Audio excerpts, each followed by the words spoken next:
We've been in a pandemic where we've seen a lot of domestic altercations. Is this something you might have seen more of over the last 11 months? Absolutely. We've seen a lot more abuse. We've seen a lot of cases too go through Department of Human Services. So there's been more abuse to children, to domestic partners. It has increased rapidly during this pandemic. Wow. And so, I mean, own professional opinion, I mean, what do people do that might be in some sort of abusive relationship that are seeking help? From a legal standpoint, absolutely. You can get a protective order. There's different types of protective orders. You can get an emergency one for 72 hours.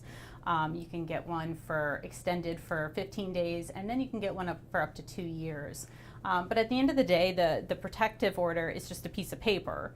And you still have to take precaution, not to put yourself in those situations. We actually have in our building, there's the Justice Center, which has prosecutors that help with family abuse and domestic violence, and the YWCA is here as well.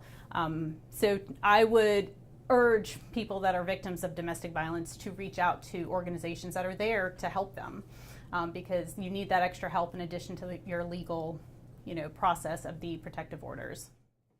I do both sides. So I do the criminal defense, and I also do, I will help victims establish and obtain protective orders. So as far as how do you prevent it from going in and out of the courts, I honestly don't know if I have that answer for you. I don't know that there is an exact answer for that, but the violations are key for protective orders for that piece of paper. If you have one against somebody and they've violated, to go ahead and take out a violation and have it heard in front of a judge, because violations are the ones that hold time. They're misdemeanors for the first one, so they could get some incarceration for disobeying that piece of paper and that court order.